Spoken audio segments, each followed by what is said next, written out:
नमस्कार बच्चों, आप सभी का स्वागत है इस ऑनलाइन प्लेटफॉर्म पर।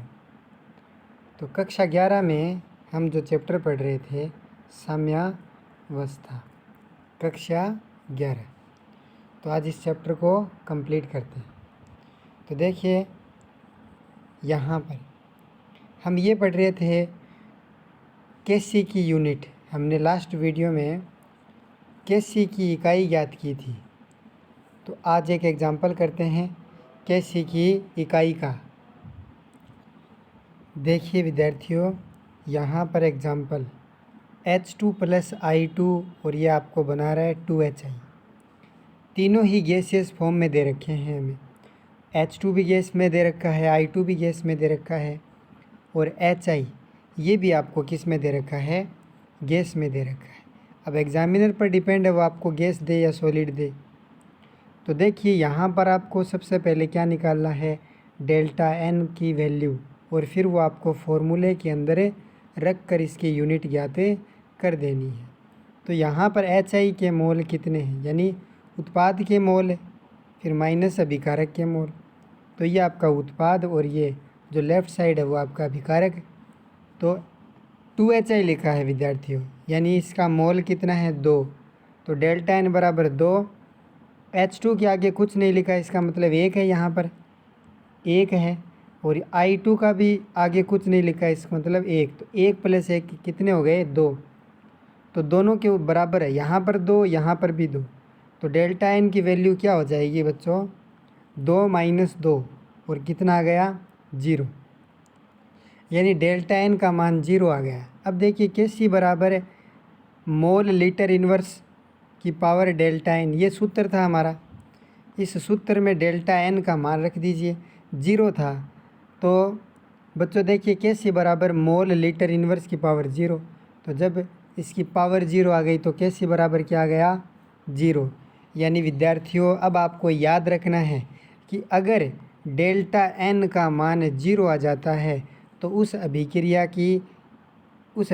का जो साम्य स्थिरांक होता है उसकी इकाई नहीं होती है, यानी इकाई नहीं होगी। तो ये पॉइंट है, हमें ये पता चल गया कि अगर डेल्टा एन की वैल्यू अगर 0 आ गई तो उस अभिक्रिया की कोई इकाई नहीं होगी। किसकी, साम्यावस्था स्थिरांक की इकाई नहीं होगी। अब बच्चों देखिए हमारा नेक्स्ट है केपी। वो हमारा था क्या, केसी। केसी को क्या कहते हैं, केसी को क्या कहते हैं, साम्यावस्था स्थिरांक। साम्यावस्था स्थिरांक। अब बात आती है केपी की। तो केपी को क्या कहते हैं बच्चों, पी का मतलब होता है प्रेशर यानी दाब, और केपी लिख दिया। केपी का मतलब हो गया दाब साम्य स्थिरांक। तो ये केपी बराबर क्या होगा, दाब साम्य स्थिरांक, और केसी क्या होगा, साम्यावस्था स्थिरांक। तो यहाँ पर आपको याद रखना है कि केपी होता है दाब साम्य स्थिरांक और केसी होता है साम्यावस्था साम्य स्थिरांक। तो यहाँ पर इस दाब के अकॉर्डिंग लिखते हैं इसके केपी। बच्चों वही है जो हमने केसी लिखा था। जो हमने कैसे लिखा था विद्यार्थियों, कैसे लिखा था कि ऊपर आएगा उत्पाद बटा अभिकारक, उत्पाद बटा अभिकारक। तो यहाँ पर भी सेम यही है। यहाँ पर केपी लिखेंगे तो केपी बराबर भी क्या होगा, उत्पाद को तो ऊपर लिखेंगे और अभिकारक को नीचे लिखें। अभिकारक मतलब क्रियाकारक। तो सेम यही है, बस अंतर इतना है विद्यार्थियों कि केसी में सांद्रता को लिखते हैं, सांद्रता के अकॉर्डिंग इसको ब्रैकेट में लिखते हैं। यहाँ पर अपन को दाब के अकॉर्डिंग लिखना है, यानी जब किसी को अगर इस तरह से डब्बे में पैक कर दिया जाता है तो इस डब्बे को बोलते हैं सांद्रता, यानी ये सांद्रता को व्यक्त करता है डब्बा। यहाँ पर दाब है पी प्रेशर, तो अपन डब्बा नहीं लगाएंगे, ये ओनली डब्बा सांद्रता के लिए लगता है, और केसी में सांद्रता ही होती है। तो यहाँ पर देखिए केपी में तो दाब है, तो दाब है, देखो सेम वही होगा। केपी बराबर विद्यार्थियों यही होगा कि उत्पाद ऊपर आएगा और नीचे क्या आएगा, अभिकारक, नीचे क्या आएगा, अभिकारक। तो देखिए यहाँ पर एक समीकरण लिखी है, ये N1A प्लस N2B ये हो गया आपके अभिकारक, और M1C प्लस M2D ये हो गया आपका उत्पाद हो गया, और ये अभिकारक। तो आपको उत्पाद को पहले लिखना है और अभिकारक को बाद में लिखना है। बस अंतर सिर्फ इतना है कि यहाँ पर डब्बा नहीं लगाएंगे, डब्बा लगता है सांद्रता में यानी केसी में लगता है।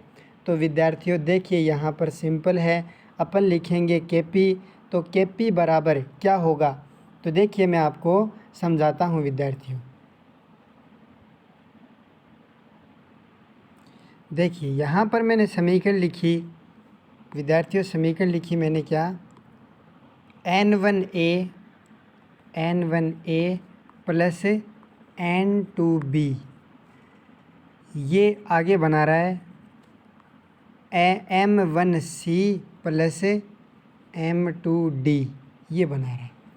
अब बच्चों देखिए Kp बराबर क्या होगा, यहाँ पर उत्पाद है, देखो उत्पाद क्या है C और D, और ये M1 और M2 क्या है, इसके मोल है। तो पहले आप लिखोगे P है यानी प्रेशर के अकॉर्डिंग लिखेंगे। अब P उत्पाद लिखना है तो यहाँ पर C है, तो इसके P के पैर में क्या लिख दो आप, C, और ये जो इसके मोल है वो P के घात में आ जाएंगे, यानी इसके मोल हो गए M1, सिंपल सा है। फिर डॉट आगे P लिखो और उत्पाद है D, तो पैर में लगा दो, इसके मोल इसके घात में लगा दो M2 अपॉन, सेम इसी तरह से ये आपके अभिकारक है A और B। तो अभिकारक पहले P लिखो, इसके पैर में A और पावर इसकी N1, और इसी तरह से डॉट PB N2। तो ये आपका Kp हो गया। तो Kp लिखोगे तो प्रेशर के अकॉर्डिंग लिखा जाता है, तो प्रेशर के अकॉर्डिंग इस तरह से लिखा जाता है विद्यार्थियों। देखिए यही मैंने उस PDF में लिखा है, तो आपको दिखाता हूँ। देखिए बच्चों यहाँ पर Kp बराबर PC की पावर M1 PD की पावर M2 अपॉन PA की पावर N1 और PB की पावर N2। तो ये आपका Kc हो गया। ये P का मतलब है प्रेशर के अकॉर्डिंग अपन लिख रहे हैं, प्रेशर मतलब दाब के अकॉर्डिंग। तो ये होता है बच्चों इसका Kp लिखना। इसके बाद देखिए विद्यार्थियों Kp के बाद देखिए आगे, जैसे विद्यार्थियों हमें Kc की इकाई लिखी थी उसी तरह अपन लिखेंगे Kp की इकाई। तो सेम है, कुछ नहीं है, यहाँ पर Kp की इकाई लिखेंगे तो इसका फॉर्मूला होता है ATM की पावर डेल्टा n, और डेल्टा n वही है जो हमने Kc में लिखा था।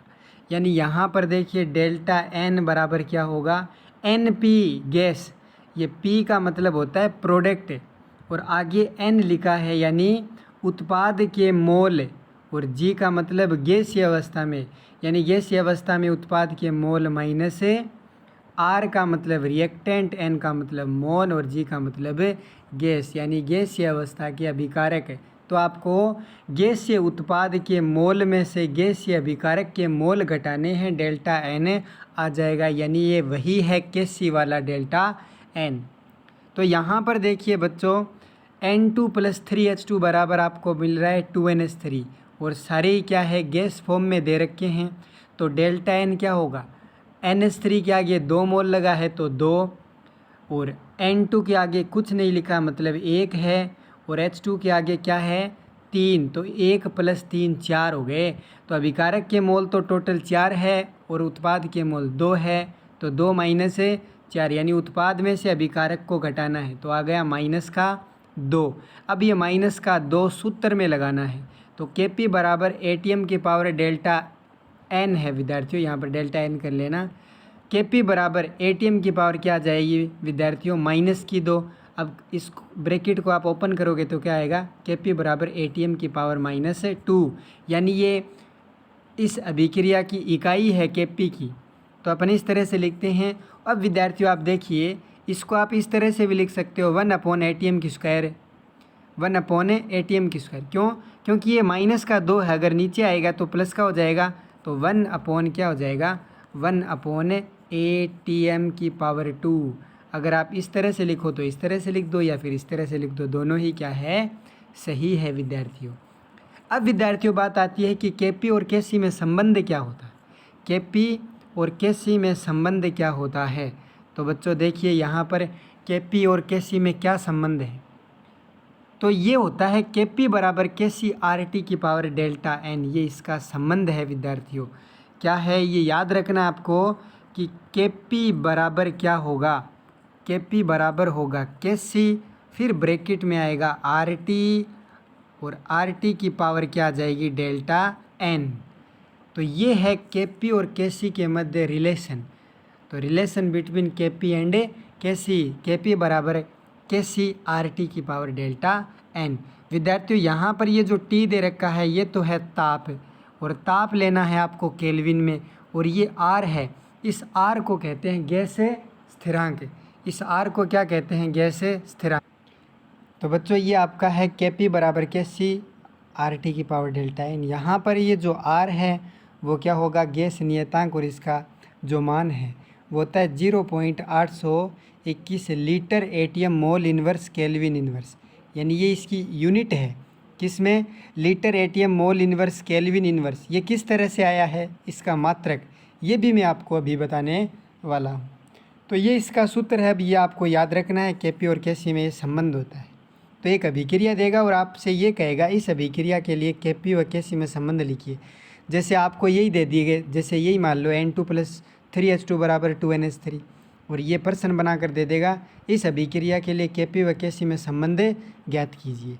तो विद्यार्थियों ये आप खुद निकाल लोगे, पहले मैं आपको समझा दूँ, फिर अपने आप निकाल सकते हो। तो देखिए अब आगे,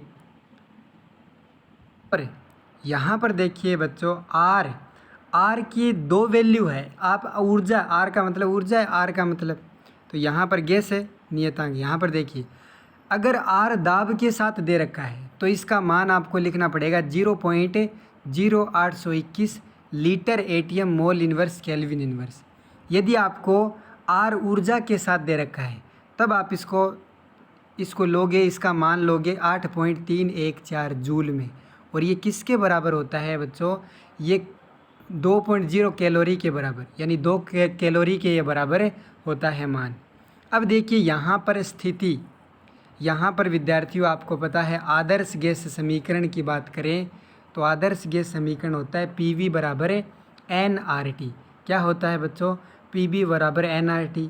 और यहाँ से अगर R की वैल्यू, R को बाहर निकाल लीजिए, R बराबर क्या होगा, PV बटा NT। अब यहाँ से देखिए P होता है दाब, और दाब को लेते हैं वायुमंडलीय दाब, एटमॉस्फेरिक, तो ATM लिख दिया ऊपर। वॉल्यूम, V का मतलब आयतन, आयतन आता है लीटर में, तो लीटर में आ गया, और अपॉन N का मतलब मोल, और T को लेना है केल्विन में। अब देखिए यहाँ से इस R की यूनिट आ गई, ऊपर देखो लीटर ATM, और ये लीटर ATM और मोल ऊपर जाएगा, तो मोल इन्वर्स केल्विन इन्वर्स। तो बच्चों ये इस तरह से इसकी यूनिटें निकाली जाती है। अब देखिए विद्यार्थियों बात करते हैं यहाँ पर स्थिति फर्स्ट की। तो स्थिति फर्स्ट में देखिए यदि डेल्टा एन का मान 0 आ रहा है, यदि डेल्टा एन का मान 0 आ रहा है तो याद रखना वहाँ पर कब हो, ये डेल्टा एन बराबर 0 कब होता है विद्यार्थियों, आप सोच कर देखिए, जब उत्पाद और अभिकारक के मोल बराबर होंगे, जब उत्पाद व अभिकारक के मोल बराबर होंगे तभी तो आएगा डेल्टा एन बराबर है 0। यहाँ पर 2 होंगे अभी, और 2 - 2 बराबर है 0 आ जाएगा।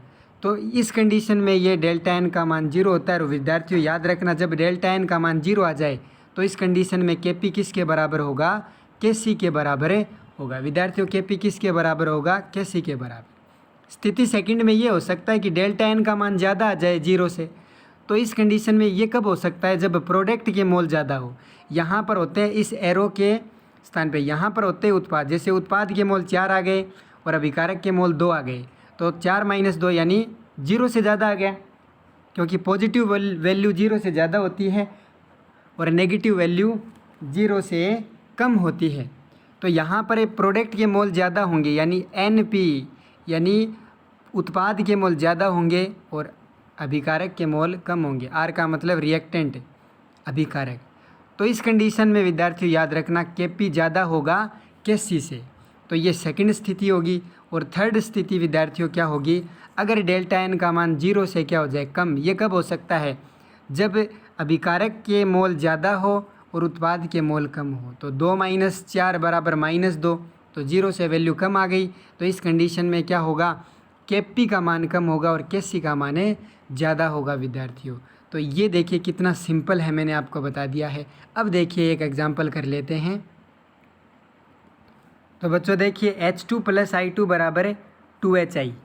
तो यहाँ पर देखिए H2 + I2 बराबर 2HI। यहाँ पर देखिए उत्पाद कितने हैं, 2 मोल, और यहाँ पर अभिकारक के भी कितने मोल है, 2। तो डेल्टा एन बराबर 0 आ गया। तो इस अभिक्रिया के लिए Kp किसके बराबर होगा, Kc के बराबर, क्योंकि स्थिति फर्स्ट थी जब डेल्टा एन का मान 0 आ जाए तो Kp बराबर Kc। तो इस अभिक्रिया के लिए Kp व Kc में क्या संबंध होगा, Kp बराबर है Kc। यहाँ पर देखिए second example PCl5 PCl3 PCl3 + Cl2 में टूट रहा है। तो यहाँ पर उत्पाद के मोल देखिए, एक PCl3 और Cl2 2 हो गए, क्योंकि आगे कुछ नहीं लिखा है, मतलब है 1, और Cl2 के आगे कुछ नहीं लिखा, मतलब 1 + 1 यानी 2 हो गए। तो उत्पाद के मोल 2 हो गए। अभिकारक देखिए PCl5 कुछ नहीं लिखा, मतलब 1 है। तो 2 - 1 बराबर 1। डेल्टा एन की वैल्यू कितनी आ गई, 1, यानी पॉजिटिव है, यानी डेल्टा एन का मान ज़्यादा है किससे, 0 से। तो इस कंडीशन में विद्यार्थियों क्या होगा, Kp का मान ज़्यादा होगा Kc से। इसी तरह से आप कोई भी एग्जाम्पल ईजिली सॉल्व कर सकते हो। तो बच्चों आज के लिए इतना ही, मिलते हैं अगले लेक्चर में। Thank you so much.